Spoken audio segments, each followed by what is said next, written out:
morning, ladies and gentlemen. Ask yourself these questions. Do you ever find yourself needing to do 100 things a day?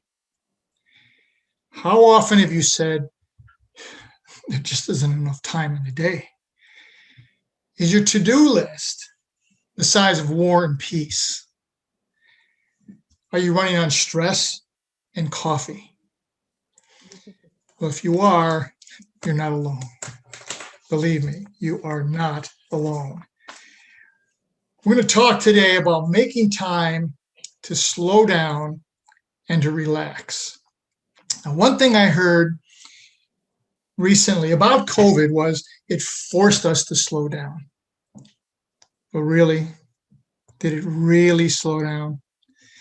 Now, not driving to the office every day helped, but now we're working from home. So we can't get away from the phone or the laptop. It's there all the time. We're trying to learn math again, which was never one of my skills, because now we have to juggle time to teach our children who are doing remote learning, and we're trying to do our job.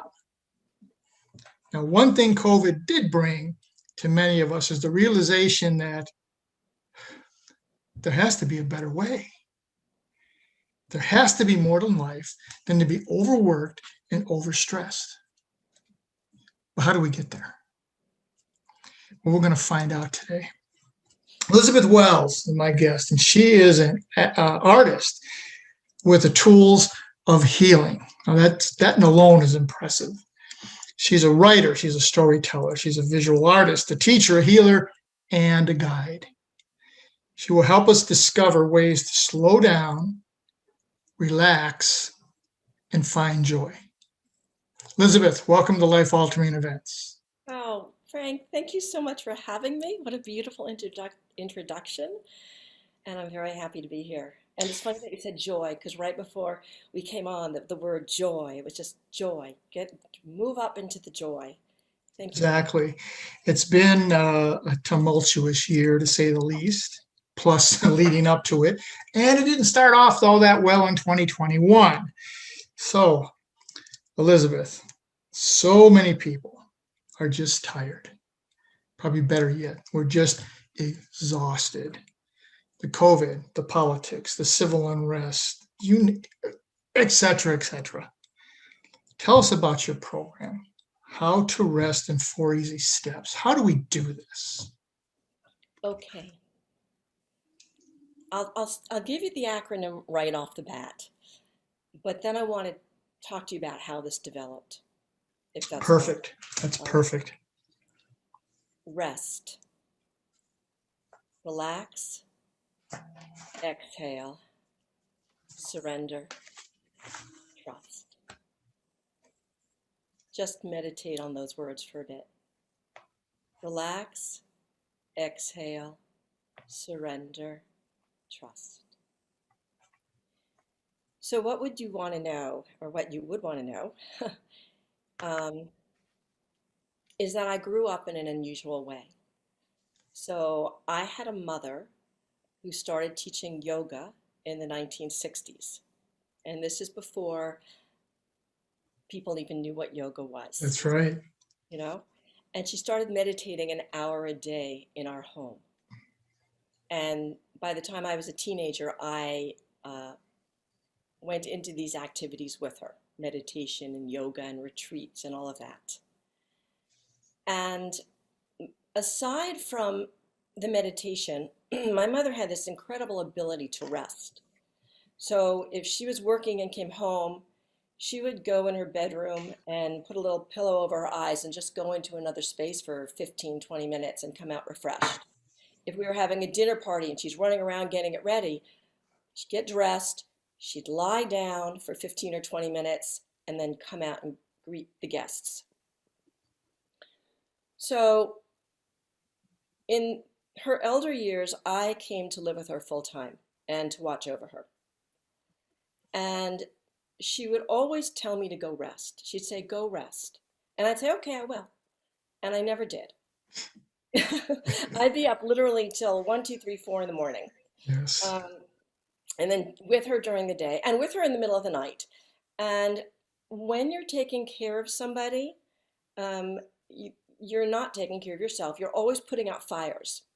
And there's the kind of taking care of somebody where they're getting better, and there's the kind of taking care of somebody where they're not ever going to get better, Right. and where they may be leaving this world at some point, whether it's 5 minutes or 5 years or 10 years. And so that's an additional pressure on your heart. Yes. So Hmm. I'd say, yeah, I'll rest. And I never did. In fact, my most restful moments were with her, but we'll talk about that later. So I knew in my taking care of her that I was deeply, deeply exhausted even then. And I had no help, no long-term, every single day help, or I wasn't getting away every week or every, there's no respite care for me. So I knew this was going to take years to recover from this kind of exhaustion. And after she passed, I was very deeply traumatized by her passing and all that occurred. And I kept hearing her come to me. And I kept hearing her in my ears saying, rest, rest, rest. You need to rest. Rest, rest, rest. I can come to you and rest. Rest, rest, rest. You can hear me in rest. I can lift you up in rest. So I would lie down. I would think, how do I rest? Because you'd have to know, I was a 45-year veteran of meditation as well. And meditation was no longer working for me at that point.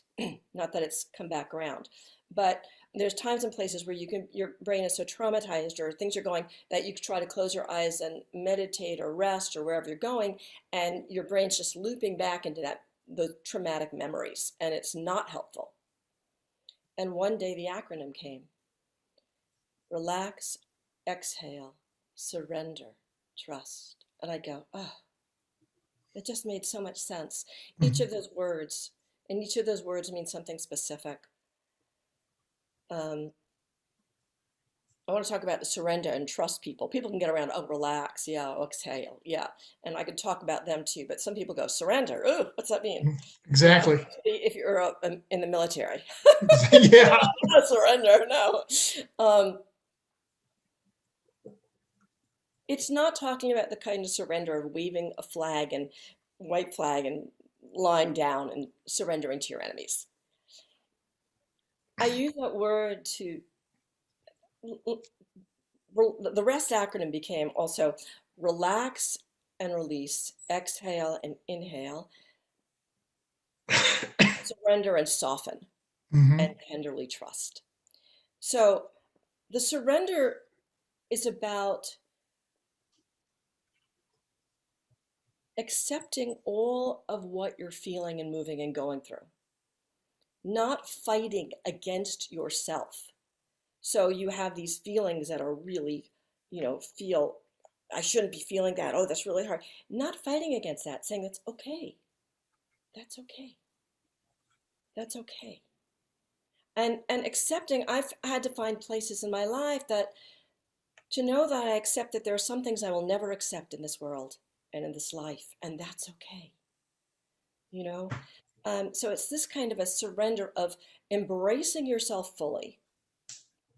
And then the trust piece, people go, a lot of times you can't rest because you're on fire, because you don't feel safe.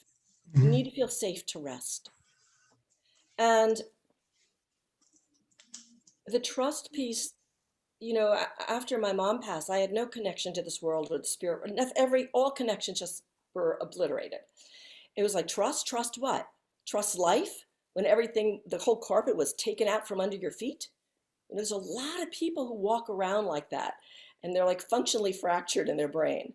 We look functional, but there's something else going on, and we're like this inside, and we're not resting, and we're worried, and we're thinking or overthinking or scared. So the trust became, trust anything, even if it's that there's nothing to trust. Sometimes it's okay to trust that there's nothing to trust, and you go, oh, that sounds good too. You mean I don't have to force myself and mold myself into something somebody else wants and the society says of how I should be going through life or this difficult situation or grief or my work situation or my kids, and it's okay. Just let yourself be. That's like the first part of this puzzle. Hmm. Let yourself be. You don't have to let anything go, just let yourself be. I see you're writing things down. What are you? Yes, I'm Go putting ahead. down what the acronym means. And I love this thing about surrender is stop fighting against yourself. I think we as humans are often our own worst enemy. Is that what you see? I do see that. And I see that in our cultural and family systems that always want us to get to the other side. Let's look at the bright side. Let's the positivity, the positivity cult. Well, let's look at the bright side, or at least that didn't happen. Or, it's always this kind of let's move you along to the happy parts of life. Now, there's nothing wrong with the happy parts of life. Everybody wants to be in the happy parts of life, right? Yes, But yes, it's only one part of life. And when you focus exclusively on that, you're going to obliterate half of your life. that's right. So how do we meet the part of ourselves that isn't always happy? You know, how do we um, accept that we're okay just as we are? I mean, even my languaging, I don't talk about ego. I don't talk much about positive and negative, because these make us like we need all the colors of the rainbow. It's what's wonderful. I love that. There's I've met with I've interviewed a few people who are big into emotions, and they talk a lot about emotion. And I think what you just said is feel the emotion. It's okay to feel the emotion. It's okay to be upset. It's okay to be sad. It's okay. Yes, and yet it's best not to do this alone. And that's what I'm saying is that we're not supported in this culture to do this in community, except at the maybe the beginning of a tragedy or something like that. And many of us have ongoing concerns. And they may be something, what is hurtful to me may be nothing to somebody else. Do you know what I mean? Yes. But um, there's a wonderful quote that I love. It's by William Shakespeare, actually. And it says, give sorrow words. And sorrow could mean anything. It could mean, your dog died. It could mean you didn't get the right job. It could mean you're moving cross country and away from your family and your heart hurts. Give sorrow words. The grief that does not speak whispers the overfraught heart, and bids it break. And it's this idea that we need a witness to our grief, our sorrow. We to do this alone. If there's any sort of trauma in your life, to do this unaccompanied disappointment, unaccompanied grief, will lock you more in that loneliness and in that trauma. And what we don't have is we don't have really good support systems unless you see a therapist, but most people are not schooled in language, in accompany somebody through more difficult life, you know, Hmm. circumstances. We want to get them to the other side, and what that Yes. does is we um, we make them feel shamed. We make them think something's wrong with them. We make them feel like something's crazy with them. Hmm. So what happened, I have an example of this actually from my own life. I have many examples, but um, it was a year after my mom passed. It was a year? Was it? Maybe it was not a year. Maybe, I don't remember. It was 17 days or a year. And this woman came up to me, and I had seen her the year before at an event. And at the first event, it was 17 days after my mom passed, and she said, "Are you cleaning your mother's closets out yet?" And I was like, like there's 17 days after my mother passed. And I just walked away from her. I said, "Excuse me, I've got to go." I was, We're not going to have this running you conversation. over with a steamroller, which you were already obliterated. So a year later, she came up to me again and she said, "Oh," she said, "are you doing your creativity? You're back doing your creative life and your art, and your mother would want you to be doing that." And again, it was like the steamroller. And she goes, I tried to talk to you last year, but you walked away from me. And I very, very, very quietly said, well, you asked if I was cleaning her closets out 17 days after she died. And she went, oh, I don't remember that. Anyway, and she kept going on and on. And I got up and I was eating lunch and I got up and again, I felt steamrolled and I just like went to the bathroom. I was like practically bursting into tears. And I came out and another woman said, how are you doing? And we sat down and we started talking. And I just revealed how I really was doing. And at one point I said, I'm really sorry. And she said, please don't say that. Please don't apologize. And this is what people do when they're in hard circumstances. I'm so sorry. And she said, don't do that. She said, this is so refreshing. She said, you're being real. This is authentic. And, everything in me relaxed. And then I found out her mom had died in that year. And I said, I'm so sorry.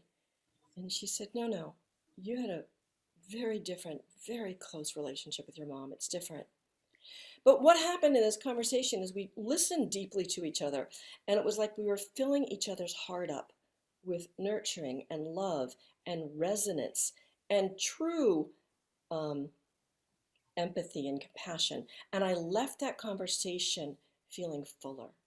Mhm. So this is what happens when you have company, you know, and and and that's what is a very missing piece as well for us. Absolutely. I love what you just said. My dad died a year ago in January 7th. And this big Italian family, right? So 500 people come to the viewing, right? And it's just like you said, some of them would come up and say, oh, you have to get past this. And you just shut up.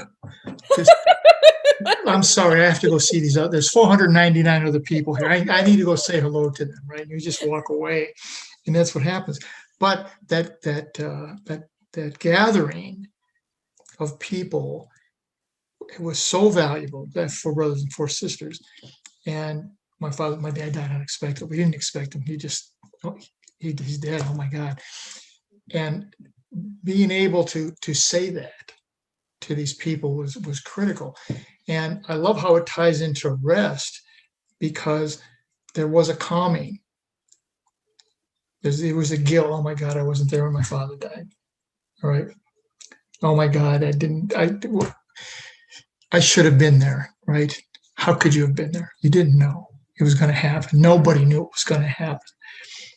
But there was this calming with these people that were there. And I loved how you tied that together. And you do this with the anxious, and you do this with people who are just weary, just worn out. I mean, there's this wonderful definition of empathy, um, which is the deep and sweet wondering of how another person feels and what they need. Hmm. And when that occurs between two people, there's a calming for both people. There's a deep and sweet calming and comforting because there's a field that's created. You're not Hmm. trying to fix. And when you can do that with warmth and love and precision, not just, oh, it'll be better. Yeah. But like, gee, I mean, you know, somebody maybe, I don't know, maybe somebody's group of friends go out to the movies and don't invite them. And it's not like, oh, it was a really bad movie anyway, or you didn't miss anything, or, well, at least this happened, or, look on the bright side, or, it's more like, oh, I'm so sorry. Um, yeah, and your dog just died, and you must have been really scared, really hurt, Depressed, hurt. sad, and disappointed, because you probably more than anything right now to feel a need to belong and be nurtured by your friends. Exactly. That's precise. That's warm. And some people goes, oh, exactly. That's how I feel. And then that they start thinking, well, I'm not crazy, and they don't have to make excuses for what they're feeling and thinking. And you can start to rest and find a place to relax, to exhale, to just surrender to this is how I feel, this is what I think, and to begin to trust that I'm not alone in this. I'm not alone. Elizabeth, how do you help people who will say, my heart hurts for somebody, but I don't know what to say. I don't want to say the wrong thing. Yeah, that's a good, I love that question. I really do. That's like a humbling question. Um, I remember a friend of mine said to me, I feel so helpless after my mom died. And I said to her, it's your helplessness that helps me. Mm, I didn't want to be fixed. I didn't need someone to say. I mean, some people want that, and it depends who. You've got to know your friend very well and the trajectory of their grief and the trajectory of their faith. I have a podcast all about grief and the pathless path, and um, you know, that's a beautiful question. And a friend of mine asked me that, and she was going to visit someone whose mother had just died, and I said, listen to her. I said, just listen and listen and listen. I said, she will apologize to you for how she's feeling and tell her it's okay. She doesn't need to apologize. Just be present. Don't try and fix her. Just say, I hear you. Tell me more. I hear you. Tell me more. Be the container for somebody. hmm And she called me later and said, that was so helpful. That she didn't try to go in with the sword. She'd just go and love the person. Very simply saying, I'm so sorry, or um, doing something specific. Don't say, call me if you need anything. No, Oh, no, do not make exactly. a call. Say, listen, I'm bringing over the casserole Tuesday night. Put it in your freezer if you don't want it. I'm coming over, I'm hiring a cleaning service for your house. Doing something very specific for them. I want to, I would like to take you out. And being very flexible with people. They might suddenly call and go, I just can't do this, and say, that's okay.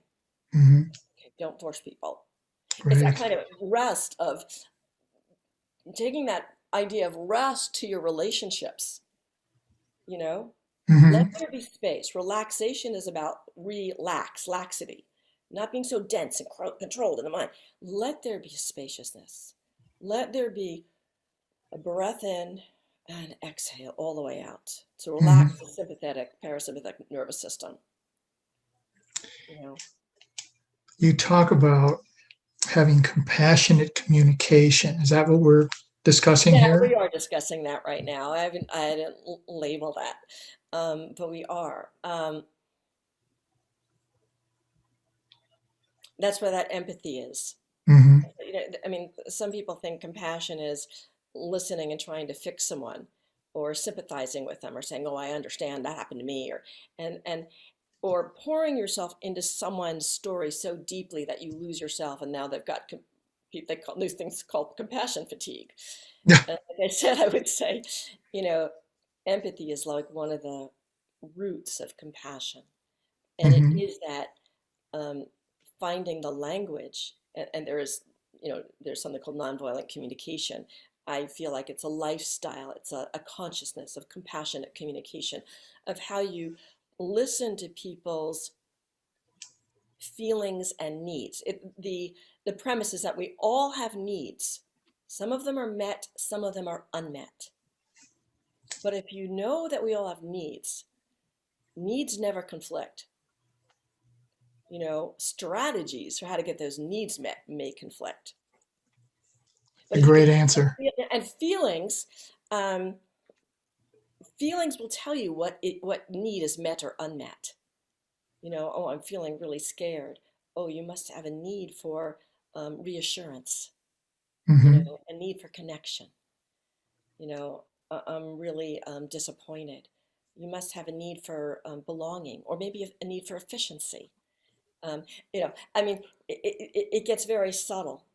Um, and I think I talked to you about compassionate mourning, because sometimes needs never get met. Exactly. The need of not having been, wanting to have been with your dad, which touches my heart very deeply, because same with my mom. And sometimes you just need to mourn those moments that, we might not ever be able to have in our life. And how do you hold that? And how do you hold that for yourself? And that's what rest comes in. How do we do that for ourselves when there's nobody else around? And then how do we get that in community? So we can both calm the nervous system and let our brains heal and find some sort of resonance to a wholeness again, to be able to live more functionally and Hmm. not with fracture. How has, as you work with this in this profession all the time, how has social media impacted the inability to rest? Because it seems it's always there. And for the last several years, it's never been positive, and we're being bombarded with all this negativity. I want to say social media in terms of certain Zoom groups and meetings like that is just phenomenal. Some of the things you can discover with people and some of the resonance you can get in that. But you're right. Um, to me, it's one of those dark rabbit holes. Um, I notice in myself, my exhaustion levels are deeper when I get sucked into social media, social media, social media, social media. Um, and it's really fun, but it's very rare you'll find somebody to do this with, is to try to do a social media fast. Or even, I'm not attached to my cell phone, but ask somebody who is to turn their cell phone off for 2 hours. Not possible. That's correct. And what happened is, I really think that's doing something to our brain, so that we're like, now there's an addiction, to um, news, to media, to information, and to respond. You didn't text me back. Well, like, yeah, I had a life. I don't text. you know, um, it, and it's a hard place because you can't hear the nuance of language. Hmm. So if you're responding to someone on Facebook, this happened to me. I put something out there, and it was, mm, I wouldn't say it was exactly political. It was calling for some compassion across the aisle, and somebody just went to town obliterating, and I couldn't hear his tone of voice. He couldn't hear mine. I felt hurt. I took it down. I didn't know how to respond to him in that moment. Hmm. Later I was like, oh, I wish I'd gotten curious. That would be more of a style of compassionate communication. Like, what it sounds like something here triggered you. What was it? Like becoming curious. Hmm. But there's no nuance in social media, and it becomes polarized. And Yes. part of my life is to be a bridge. I think so is yours, and many of the people we both work with, to find a way that we can communicate with those who are different from us. And um, it might not mean that we're going to agree, but to be able to hear their story, which will give more breath, more life, more trust, Hmm. bring us to a place of rest. I mean, an example of this, we're going down the storytelling path right That's now. okay. That Okay. works. Um, uh, my mom and I had some people over here many years ago. And it was a couple and a man, and the man's wife was sick, so he came alone. And one couple, this is the Bush era, one couple was clearly Democrat and Bush bashing, and the other man was very silent. And at some point I said to him, wait, be quiet a second. I said, tell us what you think. And I guess he felt enough safety to say, I love this country. I love this president. And he went into the story of how his family came to this country, which was after the Armenian Holocaust, the first Yes. Holocaust of the 20th century, and how they found refuge here, and how this made him such a patriot. And we were rapt listening to his story. And the other woman came to me later, and she said, I had it with those Republicans. She said, but that man opened my heart. That man gave me compassion, his story. So it's that kind of dialogue that I'm interested in. We may never agree. We may not even agree on fact. But again, it goes back to the needs and the feelings. And where did this begin? Because basically, I think we all do want the same thing. We all want peace. We all want safety.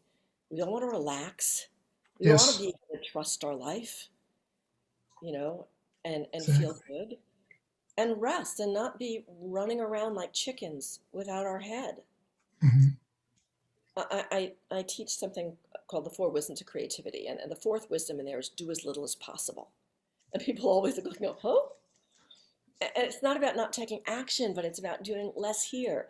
And, Exactly. you It's know, a rest, calming effect. yeah, You need a yeah. calming. And when we spoke, you said, I view myself as a couch Oh, wait, you just got digital. What, say that or again? digital. When we spoke, you said, I view myself as a couch, Couch, yeah. Not a not a coach. not a not a professional therapist. What do you mean? Yeah, not a coach, not a, what do I mean? Um, when people find me, or when groups of people find me, I invite them into a space that I hope that I provide, that is safe, that feels a place of unconditional acceptance and support. And time again, it may be just something in my being or personality, um, they speak deeply and they feel heard and met. And when someone feels heard and met and validated, there's a great comfort. And immediately the nervous system is, and they don't feel so alone. Hmm. And what happens then is then you can potentially look at, if that's what they're looking for, tools, practices, strategies that might shift them. I listen for how they work in this world. I don't come with an agenda. Hmm. You know, I don't come thinking, oh, they've told me this, I knew that, da, da, da, da, da. You know, I want to find out what works specifically for them. So I have a program called Meditation by Design, you know, and I do a lot of work with creativity and meditation, all that. So, you know, I want to find out, and each person is as individual as the stars, because people sometimes come, and the difference between rest and meditation too. Some people go, I can't meditate. You know, I try that stuff.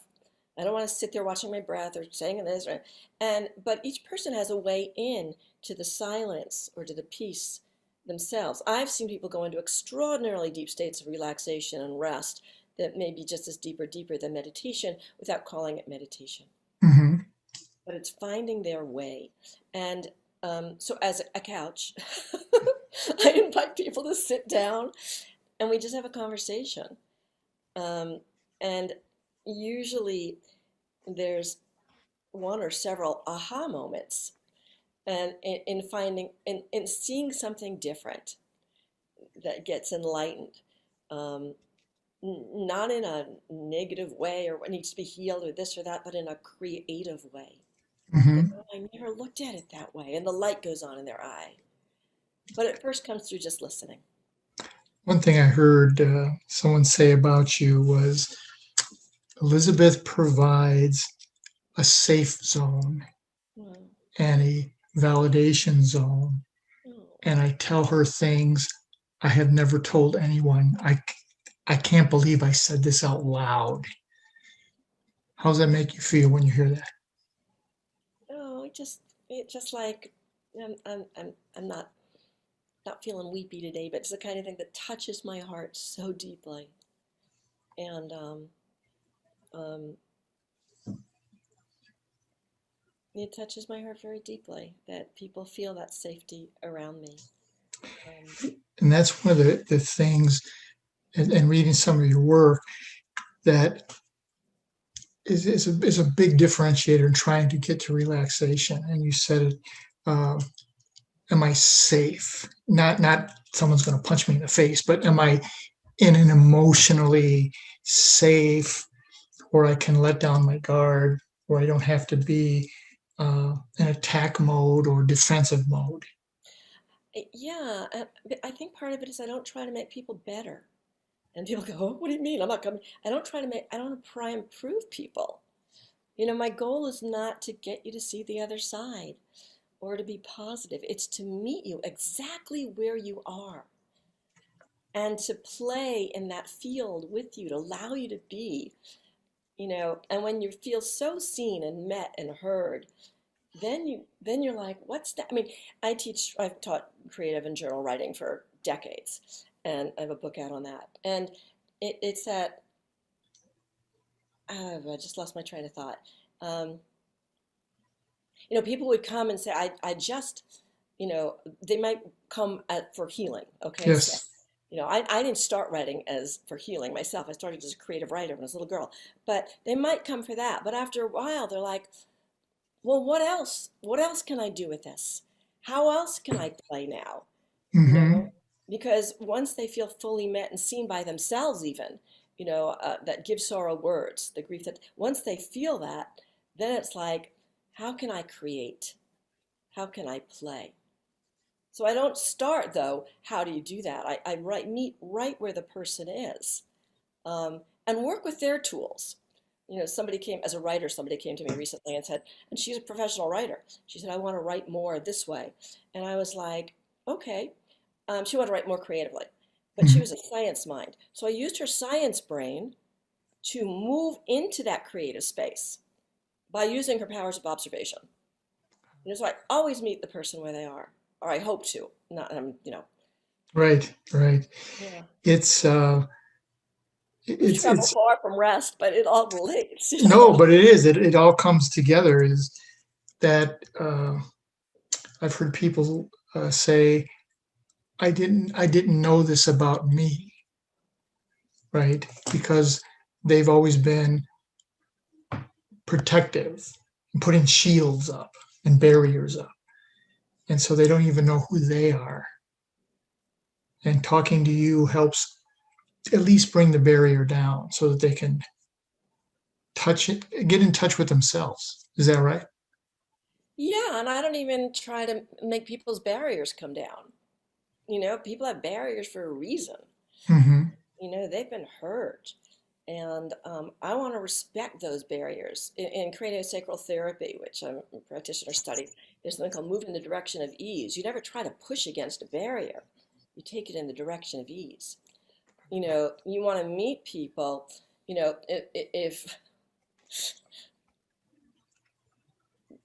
you want to meet people where they can meet you, and especially in situations that are very difficult. You're not going to force someone. You got to like, oh, you like chocolate cake? Let's share chocolate cake first. um, Right. when people in the rest work, relax, exhale, surrender, trust. I say, 4 steps, a loving guide, even when you're wearied, anxious, and grieving, because especially when we're anxious and grieving or worried, we need more rest because that's depleting us. And again, you want to meet yourself in those places and spaces. I'm not someone to say, let's tear the band aid off. No, that's not my way. You want that? Go somewhere else. Hmm. Leave the I'm not band-aid somebody. on. Somebody came to me and once said, "What are my blocks? What do you see?" And I was like, "That's just not my way." You know what I Right. mean? I She like wanted, that. yeah. It's just I don't see blocks. I like that, I meeting see people where people. they are, particularly now when there's we see family members, given what's occurred, don't talk to each other anymore. They just, I want nothing to do with you. So you've got this lifetime of love and family, and we just, no, I'm done with you. Instead of, well, tell me about this. I think because that curiosity, tell me about more, tell me more, is so important. This happened recently with me. A family member wanted to talk about politics, and we were Right. clearly on opposite sides. And I just later, I didn't know how to talk about it with her, and I just said, we can't talk about this right now, because she wanted to keep going, and I wanted a way to talk about it so Hmm. that I could hear her and she could hear me, and I didn't have that tools in that moment. And the next week I got the tools. That you know, works. I mean, yeah, you can find the tools very quickly if you need them. And I'm looking forward to talking with her. But yeah, families are, it's very sad. It's very sad. And I do have friends who are very much on absolute opposite sides of the political scale. But I make choices.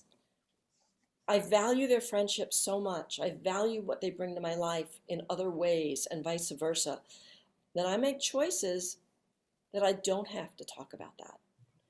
And that's always been a part of my life. My father was like that. He could hear anything, and he was a great listener. Hmm.